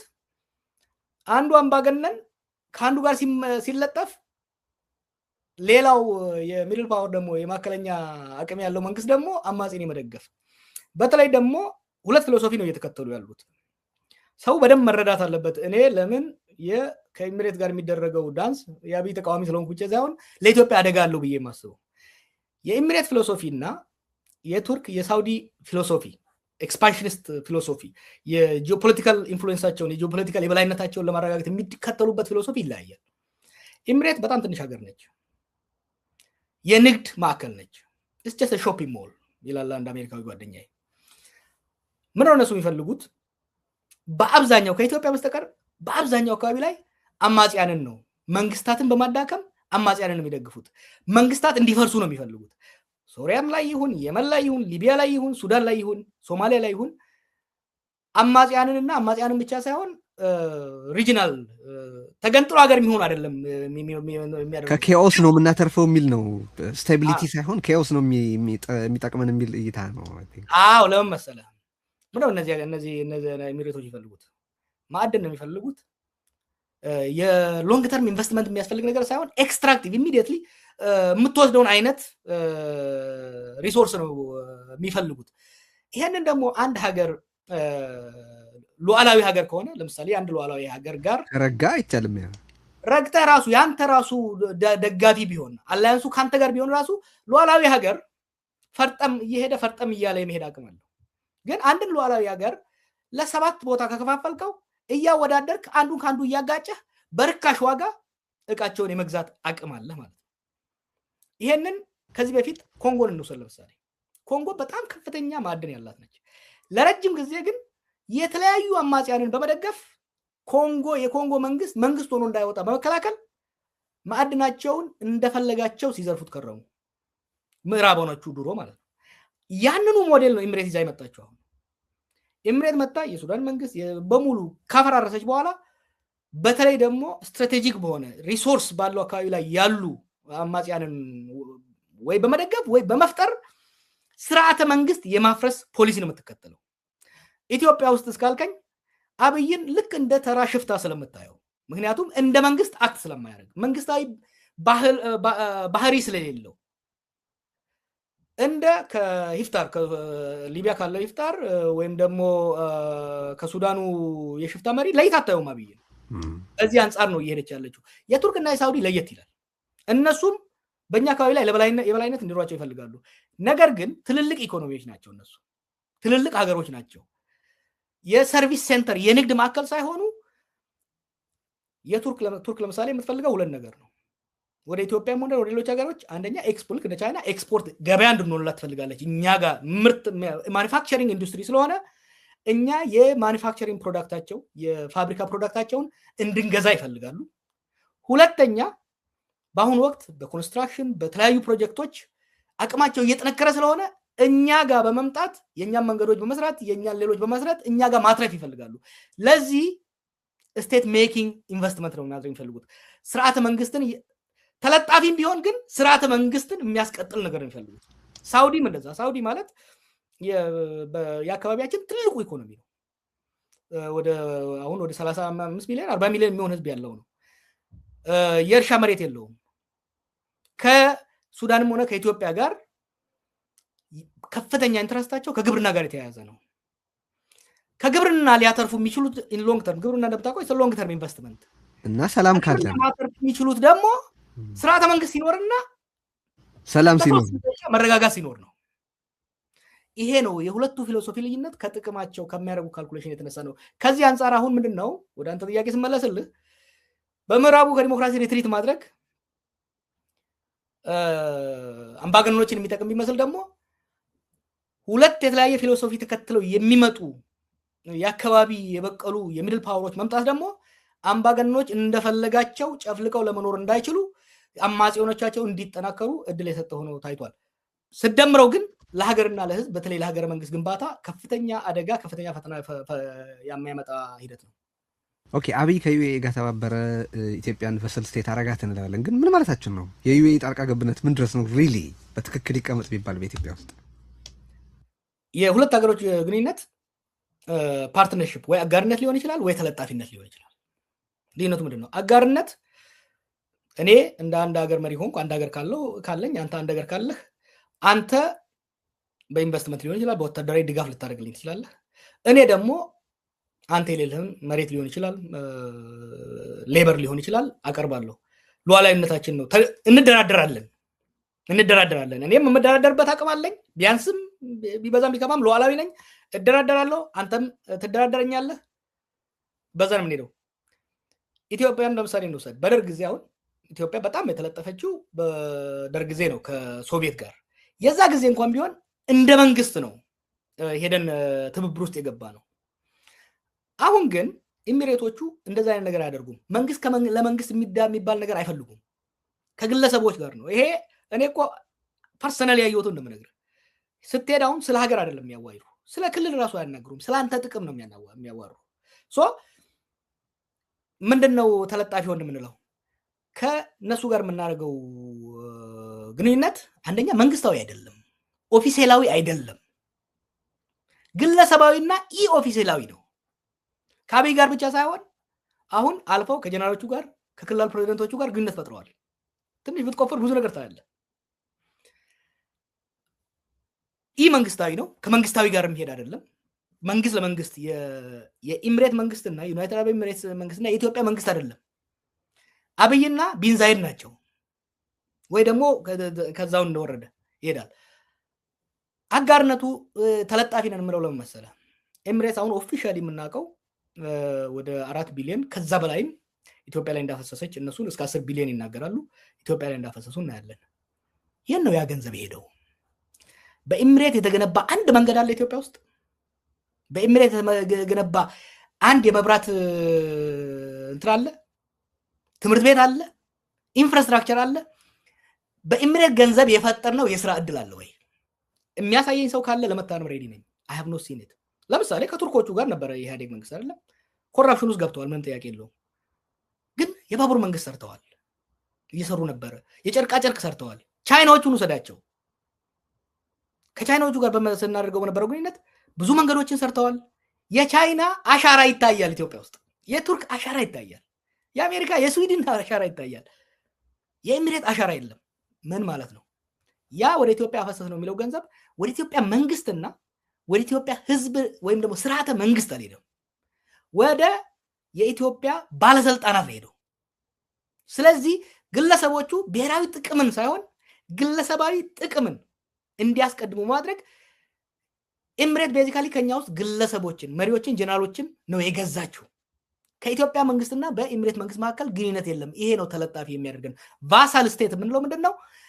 ሙሉ በሙሉ አመራሩ በውጭ ሀገር ተገዝቶ የሚሰራው ስራ የሀገራዊ ጥቅምን ለማስቀደም ሳይሆን የግለሰብ ጥቅምን ለማስቀደም ሄዶ ባደረገው ስምምነት እጁ ተጠምዝዞ ተላላኪ ሆኖ የሚሰራው ማለት ነው። ከዚህ ጉዳይ ከመውጣታችን በፊት አንድ ነገር ልጨምር። አኔክዶት ስለምሰማ ነው። አንዳንድ ዲፕሎማቲክ ሶርስስ ሳዋራ አንድን ጉዳይ አብይ እንዲፈጽምልህ ከፈለክ አብይን ከማናገር ይልቅ ቢን ዛይድን ማናገር ይቀላል ይላሉ። እና ማሳያዎች አሉ ልትነግረን የምትችል የደህንነት መዋቅሮቻቸው አዲስ አበባ እንዳሉ ቀደም ሲልም አንስተናል። በተለያየ ጊዜ ይጠቀሳል። በኢትዮጵያ መከላከያ፣ በኢትዮጵያ ወታደራዊ ሚስጥሮች ሁሉን አይነት ሉዓላዊነቶች ሬፕ እንዳደረጉት ግልጽ ይመስላል። አሁን ላይ የዩኤኢ ሰዎች ግን እንደው ለሰው የበለጠ ስዕል የሚሰጡ አኔክዶት ካሉ ብዬ አንተ የምታስታውሰው ልንገርህ። የትግራይ ጦርነት ለማብቃት ሲል እነ ፌልትማን መጀመሪያ የት ነበር የሚሄዱት? ከዋሽንግተን አዲስ አበባ ነው የሚሄዱት ወይስ ከዋሽንግተን አቡዳቢ ነበር ሲሄድ የነበረው? ኢትስ ቬሪ ኦብቪየስ። አሁን ባለፈው ሌላ አኔክዶት ልስጥህ፣ የውስጥ ልተውና በፐብሊክ ያለውን ልስጥህ። ዶናልድ ትራምፕ ስለ ግብፅና ኢትዮጵያ ሲጽፍ ባለፈው ኮፒ ያደረገው ለማን ነው? ለአቡዳቢ እና ለሪያድ እኮ ነው። ኢትዮጵያን መጨረሻ ላይ ያስገባው። አሁን ግልጽ ሆኗል። አብይ አንድ ነገር እንዲፈጽም ከፈለክ ቢን ዛይድን የምትናገረው። ቢን ዛይድ ካዘዘው አብይ እምቢ ማለት አይችልም የሚል መደምደሚያ። አሁን የሳውዲ መምጣት ጉዳዮቹ ሚስጥር አወጣ እንጂ ዲስ ኢዝ ሲክሬት እያፈርንበት የምናውቀው። እኔ ባለፈው ላለፉት 7-8 ዓመታት እነኚህ የሚድል ኢስት ሀገሮችን እየሄድኩም አመራሮቹንም ቲንክ ታንኮቹንም ሳገኛቸው ነበር። ኢትስ ኖት ሲክሬት። በውስጥ እኛ ኢትዮጵያኖችንም የምናወራው ዲፕሎማቶችም ሲያወሩት የነበረው አሁን በግልጽ በትዊተር ስለወጣ ነው እንጂ የሚያስገርመው አብይ የቢን ዛይድ እንደውም የዩናይትድ አረብ ኤሚሬትስም አይደለም ነገራችን ላይ የቢን ዛይድ ግለሰባዊ ጉዳይ አስፈጻሚ መሆኑ ልክ እንደ አርኤስኤፍ ዳጋሎ ሐሜቲ እንደ ሂፍታር ሶማሊያ ውስጥ በተለያየ ዞን እንዳሉት ዋርሎርዶች አብይ እንደ ሴም ሌቭል ነው የሚያስፈጽመው። አሁን እኮ ልንገርህ፣ ለምሳሌ አሁን የኢትዮጵያ መከላከያ አሰስመንትም የሌሎች ሴኪሪቲ አናሊስቶች አሰስመንትም የኢትዮጵያ መከላከያ አሁን ባለው ሁኔታ ወደ ጦርነት መግባት አይችልም። አብይ ራሱ ይስማማበታል። አሁን ጦርነት መግባት አይፈልግም ቢሆንለት። ነገር ግን የቢን ዛይድ ተላላኪ ሱዳን ውስጥ ጫና ውስጥ ስለገባ ያን ጫና ለማቃለል የትግራይ ኃይል ከሱዳን ተስቦ ወደ ትግራይ እንዲመለስ የኤርትራ ኃይልም ወደ ራሱን ወደ መከላከል እንዲሄድ ጦርነት ክፈት ብለውት እየገፉት ነው። ይሄን ምለው ነው እኮ አይደለም ወዳጄ። ይሄ እኮ የአብይ ውጭ ጉዳይ ሚኒስትር የአብይ ደህንነት ሰዎች ለዌስተርን አሁን ጦርነት አትግቡ፣ ከኤርትራ ጋር ጦርነት አትግቡ አቅዝቅዙ ሲሉ እኛ እናቀዘቅዛለን፣ እስቲ አቡዳቢን ቀስቀስ አድርጉልን ነው እየተባለ ነው። እሺ ወደ ሌላ ነገር እንሻገር። አሁን ይሄ ሁሉ ኬኦስ፣ ይሄ ሁሉ አሳዛኝ፣ አስጊ፣ አስፈሪ ሁኔታ እየተወራ ደግሞ በሌላ በኩል የምርጫ ተረክ አለ አገዛዙ የሚገፋው ሰው። አንድ ጥያቄ ማንሳት ፈልጌ ነው ከዚህ ጋር በተገናኘ አሁን ኢትዮጵያ ውስጥ ባለው እስካሁን ድረስ ባወራነው ጠቅላላ ሁኔታ አንጻር ምርጫን በተመለከተ ትክክለኛው አቋም ወይም ስትራቴጂ ምንድን ነው? ምርጫውን ጨርሶ አለመሳተፍ ነው ወይስ በምርጫው ተሳትፎ አገዛዙን ማጋለጥ ነው? በአንተ እይታ ምንድን ነው? እኔ ኖርማሊ እንደምታውቀው ያለውን እድል በሁሉ በመጠቀም ትግል ማድረግ ጥሩ ነው ብዬ ነው የማስበው። አሁን ባለው ኢትዮጵያ ውስጥ ተጨባጭ የኢትዮጵያ 2/3 የሚሆነው ህዝብና መሬት ስፋት ያለው አማራና ኦሮሚያ ክልል ውስጥ ነው። አማራና ኦሮሚያ ክልል ውስጥ ፕራክቲካሊ መወዳደር አትችልም። የማትችለው በኢህአዴግ ጊዜ ስለሚያፍንህ ነው ስለሚያስረው ነው አይደለም። ተቃዋሚ በአምባገነናዊ ስርዓት ውስጥ ያለ ተቃዋሚ ለመታፈን ለመታሰር ዝግጁ መሆን መቻል አለበት። ዝግጁም ነው። ነገር ግን አሁን ባለው ሁኔታ ትገደላለህ። የምትገደለው ደግሞ ማን እንደገደለህ አታውቅም። ይህ መንግስት ስቴትለስነስ፣ ሎለስነስ፣ አናርኪ ነው ያለው። ለምሳሌ የኛ ፓርቲ ኮፈሌ ላይ ይሁን ቤጊ ላይ ሄዶ ይወዳደር ብትለው ተው ቤጊ አይደለም ሱሉልታ ላይ ሄዶ ለመወዳደር አንድ ሚሊሻ ግንባሩን ሊለው ይችላል ያለ ምንም ጣጣ። ስለዚህ ተወዳዳሪን እጩን በማቅረብ ያ እጩ እንዲገደል ለሞት ማጨት ለዛውም ለተራ ሞት ሚኒንግለስ የሆነ ትርጉም አልባ ሞት ማጋለጥ ነው አማራ ውስጥም ኦሮሚያ ውስጥ ዶክተር ደሳለኝ ጫኔ ትላንት ያለውን አይተዋል። አንድ እሱ ነው። ሁለተኛ አሁን ባለው ሁኔታ አሁን ፓርቲዎቹ አብዛኞቹ ታክቲካል በተወሰኑ ቦታዎች ላይ ብቻ እንዳይሰረዙ ከምርጫ ቦርድ እንዳይሰረዛቸው እየገቡ ነው የኛም ፓርቲ ኦፌኮ እሱ ላነሳብ ነበር። እሺ ከዛ ውጪ ግን ቢመረጡ አሁን አብይ ምንድነው እያደረገ ያለው የተለያዩ መሪዎችን የተለያዩ ሰዎችን እየሄደ ይሄን አሉን በርሰታቸዋለሁ እያለ ለማባበል እየሞከረ ነው። here is the question ፓርላማ መግባት ለምሳሌ ስልጣን ኢንፍሉዌንስ እንደማያደርግ ይታወቃል በአምባገነናዊ ስርዓት ውስጥ። አትሊስት ግን ፓርላማውን እንደ መድረክ ተጠቅማ የህዝብን ጉዳይ የህዝብን መብት መናገር ትችል ነበር። ኢሚኒቲ ይሰጥህ ነበር ፓርላማው። ባለፈው 5 ዓመት ምንድነው ያየነው? የፓርላማ አባላት ኢሚኒቲ የነበራቸው እነ ክርስቲያን ታደለ እነ ታዬ ደንዳ ባይሉም የምክር ቤት አባል ነው። ፓርላማ አባል መሆን አብይን ከተቸው ከምንም እንደማያስጥል ከምንም አያስጥልህም። therefore ህይወትህንና አባልህን ለአደጋ አጋልጠህ ተወዳድረህ ፓርላማ ብትገባ ራሱ ፓርላማ ውስጥ ቁጭ ብለህ ምንም ነገር ማራመድ አትችልም። it's meaningless። በኢህአዴግ ጊዜ ከዛ አፈናም ራሱ አልፎ አሁን እነ አቶ ቡልቻ እነ ዶክተር መረራ ሌሎች ገብተው ነበር የሆነ ነገር መናገር ይችሉ ነበር። ዛሬ ግን ያን አትችልም። therefore አሁን ባለው ሁኔታ ምርጫ ውስጥ መሳተፉ አንድ አባላትንና ታጋይን ላላስፈላጊ ሞትና ስቃይ ማጋለጥ ነው።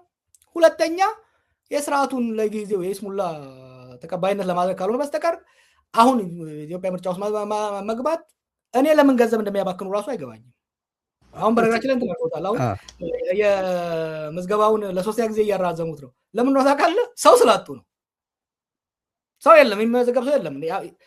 ኦሮሚያ ውስጥ እኮ ካላበድክ በስተቀር ወጣህ የተቃዋሚ ካንዲዴት ብትሆን ማያስገድላል መሰለህ።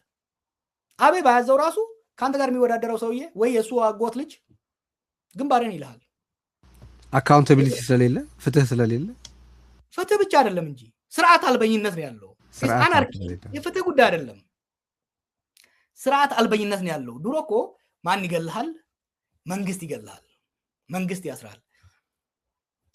አሁን እኮ ከብልጽግና ጋር በተለይ ከአብይ ጋር የሚቀራረቡ ነጋዴዎች እስር ቤት አላቸው። ነጋዴ ዛሬ ገንዘብ አሁን ቡና ውስጥ ያለው ልንገር ጓደኞቼ እንዳላስቀይማቸው ቡና ታውቃለህ፣ ቡና ለምሳሌ ከጉጂ ቡና ሲመጣ ሳይከፈል ቡና ይመጣና ለውጭ ላኪው ይሰጣል።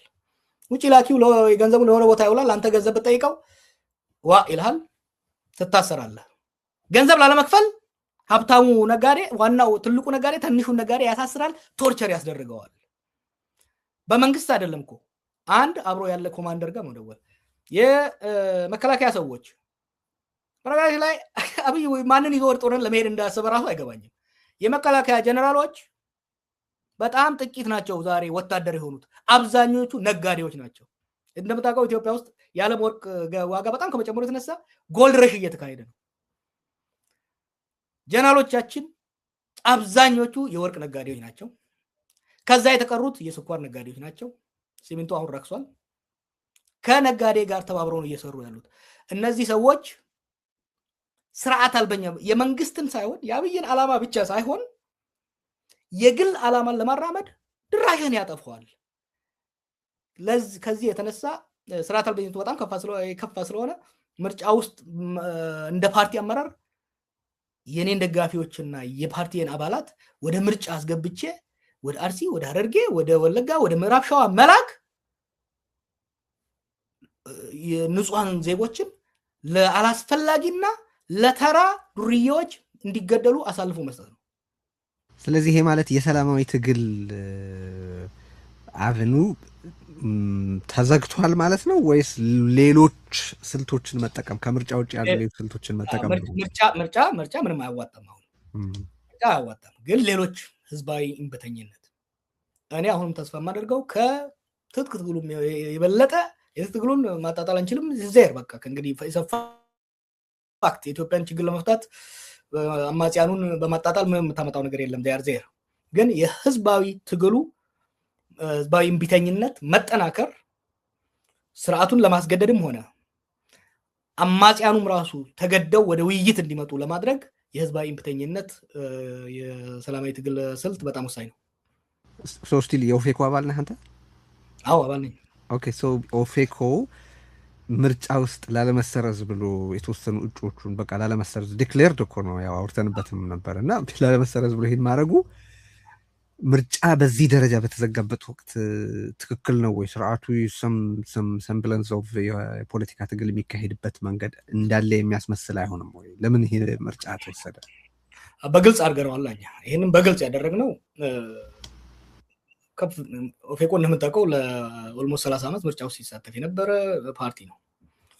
አሁን ባለፈው የነበረውን ምርጫ በጦርነቱ ጊዜ በትግራይ ጦርነት ጊዜ የነበረውን ምርጫ አልተሳተፍነውም።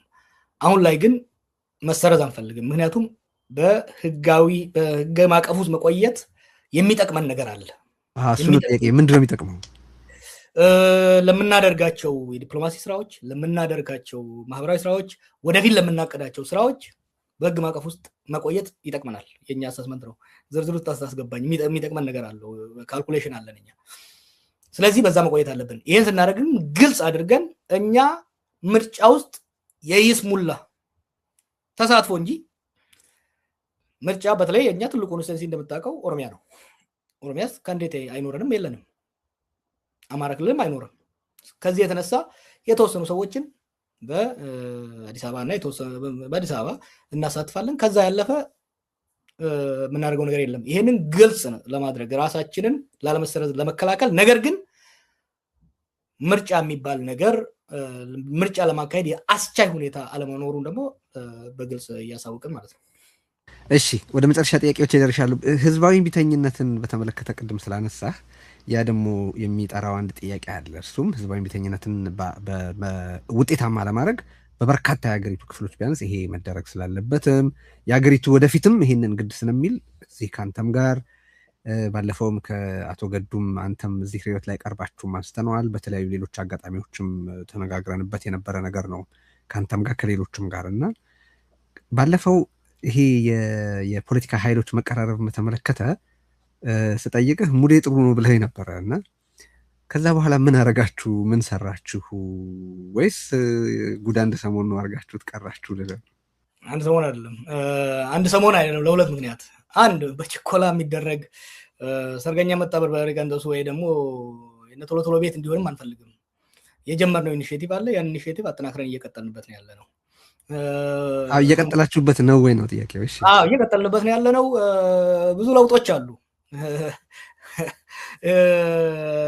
በአንዳም በአዳም እያሉ የሚጮሁት እኮ የሚያውቋቸው ነገሮች ስላሉ ነው። ሎክ የጀመረው ኢኒሼቲቭ ትግል የማጧጧፍ ነገር ብቻ ሳይሆን ከዚህ ሰውዬ በኋላ እንዳንጨራረስ፣ ሀገራችንን እንዳናጣ፣ ከዚህ ለባሰ ቅድም ስለ ኦሮሞ ኤሊት የጠየቀኝ ነገር አለ። ሴም ቲንግ ትግራይ ኤሊት ውስጥም አማራ ኤሊት ውስጥም ሶማሌ ኤሊት ውስጥም ያለ ነገር አለ።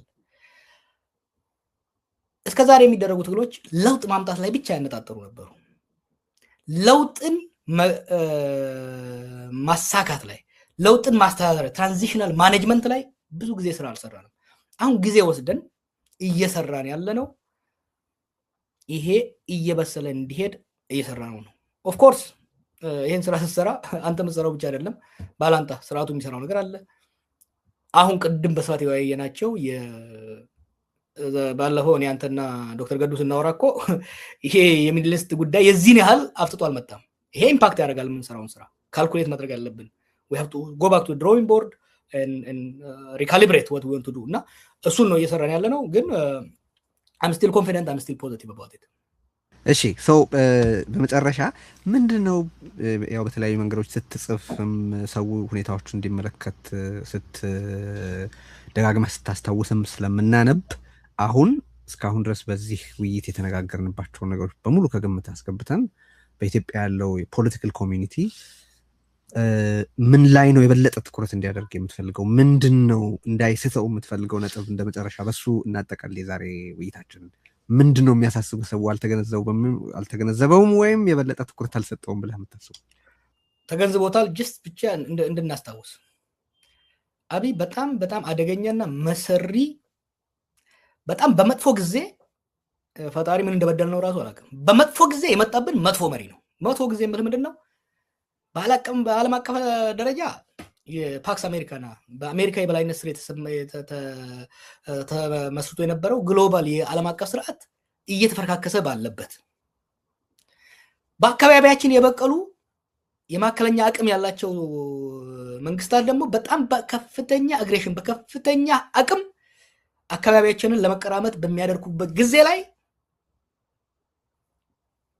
ስለ ሀገራዊ ስሜት የሌለው ሀገራዊ እቅድ የሌለው ነገን የማያቅ መንግስትና መንግስታዊነት ምን መሆንን የማይረዳ በቲዮሪም በፕራክቲስም የማይረዳ ለመረዳት ለመማርም ዝግጅት የሌለው ኤክስትሪምሊ ዴንጀረስ ሰው የመጣብን። እኔ ምን እንደበደል ነው አላውቅም። ፈጣሪ at a very dangerous time an extremely dangerous person የመጣው። ይሄ የሚያደርገውን ነገር መቋቋም ያስፈልጋል። ደግነቱ ካርዶቹን በአብዛኞቹ ተጠቅሞ ጨርሷቸው አሁን ሪዩዝ ሪሳይክል ለማድረግ እየሞከረን ያለው። መነሻችን ላይ ያነሳነውን ጉዳይ ተመልከት። ትግራይ ላይ የተደረገውን ህዝባዊ ጭፍጨፋ ከዜሮ ጀምሮ ኢትዮጵያን እኮ ሲመራ የነበረው ኢሳያስ አፈወርቂ አይደለም፣ አብይ ነው። ያንን ከፍተኛ ተስፋ የተጣለበትን ለውጥ ሃይጃክ አድርጎ ለግለሰባዊ ስልጣን በእብደት ለመጠቀም ባደረገው ሂደት በኦሮሚያም በትግራይም ጦርነት ውስጥ ከተተን። ሰውም ታውስ ከመጀመሩ በፊት የነበረው ሲያዘምት የነበረው የጥላቻ ዘመቻ በትግራይ ላይ በኦሮሚያ ላይ ሲያደርግ የነበረው ጥላቻ በስቴት ሚዲያ ሲደረግ የነበረው ጥላቻ ነው በተጨባጭ ችግር የፈጠረው። ጦርነቱ ከተጀመረ በኋላ እሱ በሚያዘው ወታደርና ሚሊሻም እሱ በጋበዘው የውጭ ኃይልም ጉዳት እየደረሰ እያለ ያን ጉዳት የሚያባብስ ስራ ነበር ሲያደርግ ነበረው። ከጦርነቱ በኋላ አሁን እኮ የሚገርምህ ምን አይነት አይኑን በጨው የታጠበ ሰው መሆኑን የምታውቀው ከጦርነቱ በኋላ ዓለም አቀፍ ገለልተኛ የዓለም አቀፍ ምርምር ይካሄድ ሲደረግ እምቢ ብሎ ብሎክ ያደርጋል እሱ ነው። አሁን ግን ያንን ቁስል አንስቶ ትግራይን ከአማራ ትግራይን ከኤርትራ ኦሮሞን ከአማራ ለማጋጨት ይፈልጋል። አይሳካለትም ማለት አንችልም። እኛ ዝም ካልን ባለፈውም ቴዲ ነገር ያለው የዛሬ ዓመት አካባቢ ወደዚህ ነገር ዝምታይን ሰብሬ ስመጣ ኦሮሞን ከአማራ ለማጋጨት አቅዶ ሲሄድበት የነበረው ነገር በጣም አደገኛ ስለሆነ ነው የመጣውበት። እኔ በአማራ ፖለቲከኞች ዘንድ ብዙ የምፈቀር ሰው አይደለሁም። ለረጅም ጊዜ ስታገላቸው ነበር። ወጥሬ መጥቼ ከነሱም ጋር መነጋገርና ያሉ ቁርሾችን ያሉ ቴንሽኖችን ማርገብ አስፈላጊ ነው ብዬ ሄድኩት ሁለቱን ለማጋጨት አሰፍስቦ ሲሄድ ነበረ። ምክንያቱም አማራና ኦሮሞ አጋጭቶ ኦሮሞ መካከል ቁጭ ብሎ አማራን መደቆስ ትግሬና አማራን ማጋጨት ነው የሚፈልገው። አንዱ ህዝባችን ማድረግ ያለበት ይሄ በጣም አደገኛ ሰው ስለሆነ መነጋገር ያስፈልጋል። ውሸቱን ማክሸፍ ያስፈልጋል። እሱ የሚገፋው በነገራችን ላይ አብይ ብቻ የሚገፋው አይደለም። ቴዲ እንዳላስረዝምበት እምሬት የምትነዳው ፕሮጀክት የስቴት ዲስትራክሽን ሀገረ መንግስት የማፍረስ ፕሮጀክት ነው።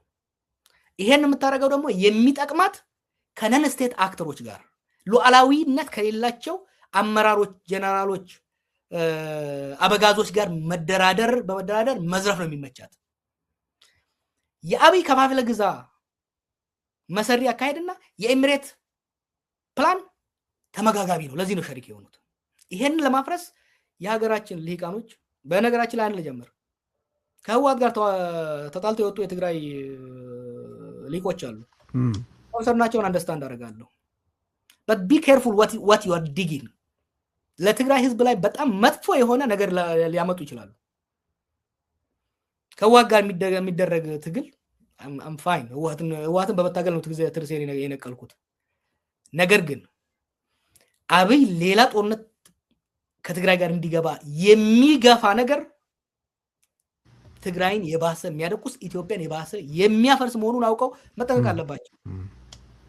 በተመሳሳይ ሁኔታ በኦሮሞ ውስጥ ሆነ በአማራ ውስጥ ያሉ ኤሊቶች አሁን እያወራን ያለ ነው ስለ ዲሞክራሲ ቅንጦት አይደለም። ሀገርና ህዝብ ይፈርሳል። ሀገርና ህዝብ ይፈርሳል ስለ ኢትዮጵያ ፈርሳ ትግራይ ለብቻ ወጣ ኦሮሚያ ምናምን እንደዛ አይደለም። እንደ ማሰሮ ነው የምንከሰከሰው። ይሄን ለማምጣት እየሰሩ ያሉ ኃይሎች ደግሞ በጣም ፓወርፉል ናቸው። የኢትዮጵያን ሀገር መንግስት የያዘው አብይና ካሽ እንደፈለጋት የምታዘንበው ኤሚሬትስ የጋራ ቁርኝት ሀገር ለማፍረስ ያለው አቅም ቀላል አይደለም። ይሄን ለመቋቋም ትልቁ ነገር እነሱ በሚያነዱት እሳት ላይ ውሃ ማርከፍከፍ ያስፈልጋል። ለዚህ ነው የሀገራችን ሊቃኖች የሀገራችን ህዝቦች መወያየትና መደማመጥ እነሱ በሚቀዱልን ቦይ መሄድ ሳይሆን የነሱ የሚቀዱትን ቀዳዳ እየሸፈንን ለነገ መዘጋጀት ጠቃሚ ነው ባይ ነኝ። ለአፋርና የሶማሌ ኢሊት ጥቂት መልእክት ብታሻገር ደስ ይለኛል። በውይይታችን ውስጥ ራሱ ብዙ ያላነሳ ነው በአፋር በኩል ያለውም ጨዋታ በአፋር በኩል ሊኖር ይችላል ተብሎ የሚገመተው ጨዋታ አለ። ይቅርታ እያረዘምኩት ነው ይገባኛል፣ ግን በጣም አስፈላጊ ነው ብዬ ስላሰብኩ ነው።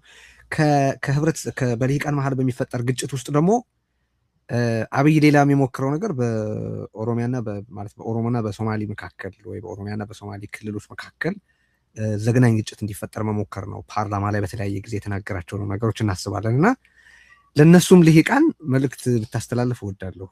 እንደመጠቅለያ የአፋሮች ያሳዝነኛል።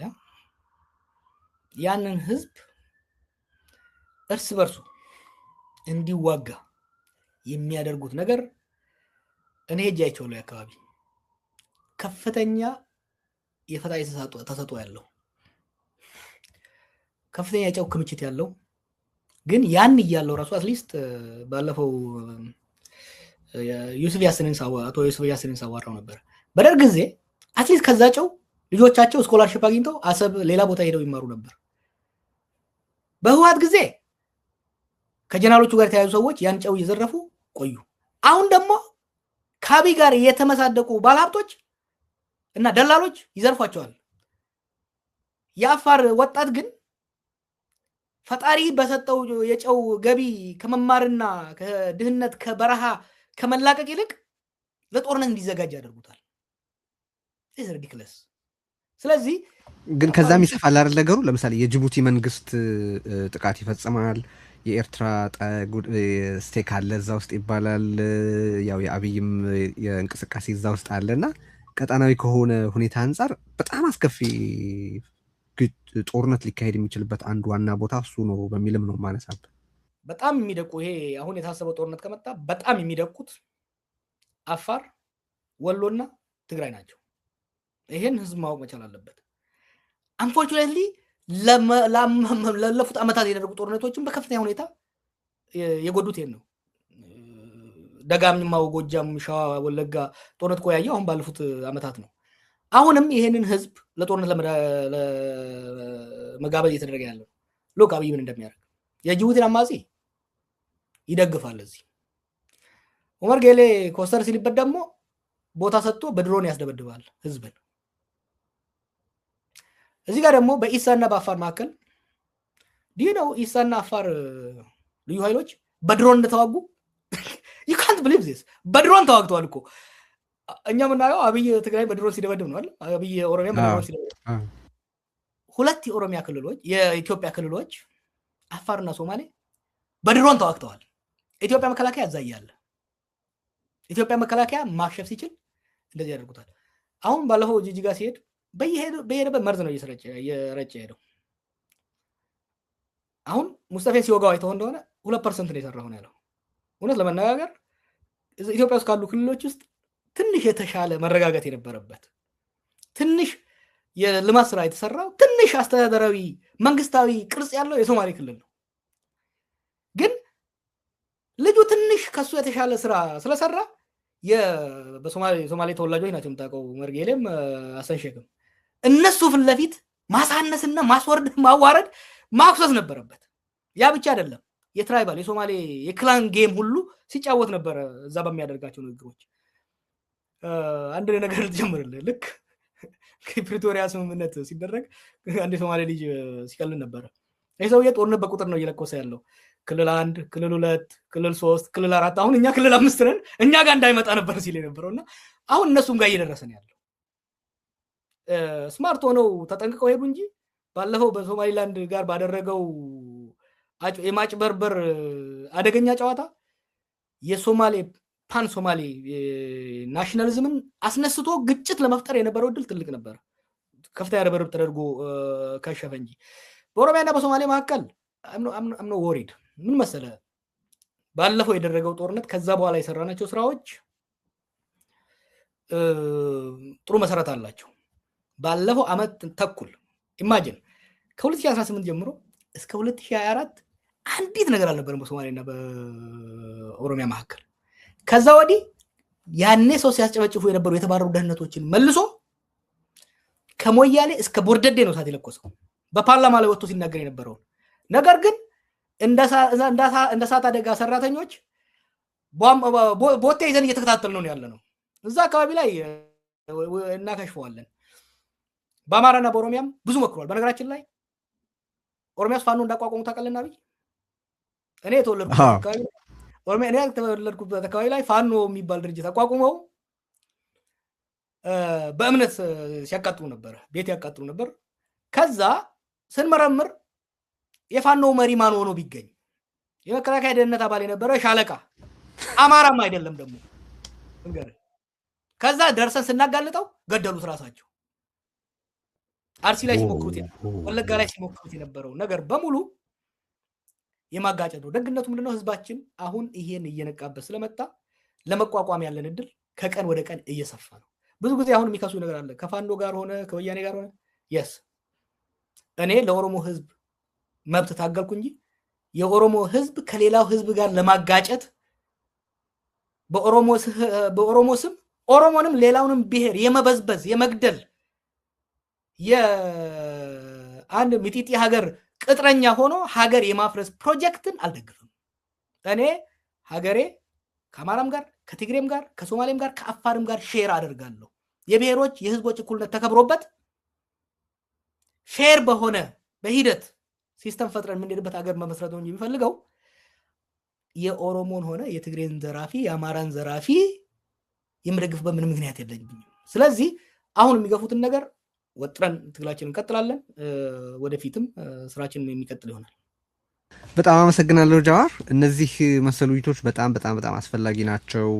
በምትሰሩትም የተለያዩ ኃይላትን የማገናኘት የማቀራረብ አብሮ የመስራት ጥረት ግፉበት። በእኛ በኩል የሚደረግ ነገር ካለ አለን። ለዛሬ ግን ከልብ አመሰግናለሁ ቴዲ። እኔም አመሰግናለሁ። በርታ። ክቡራትና ክቡራን ላይክ አድርጉ፣ ሼር አድርጉ፣ ሰብስክራይብ አድርጉ። በሌሎች ዝግጅታችን መልሰን እስክናገኛችሁ የዛሬ ዝግጅታችን በዚህ ተፈጽሟል። ቸር ያሰማን። ደህና ሁኑ።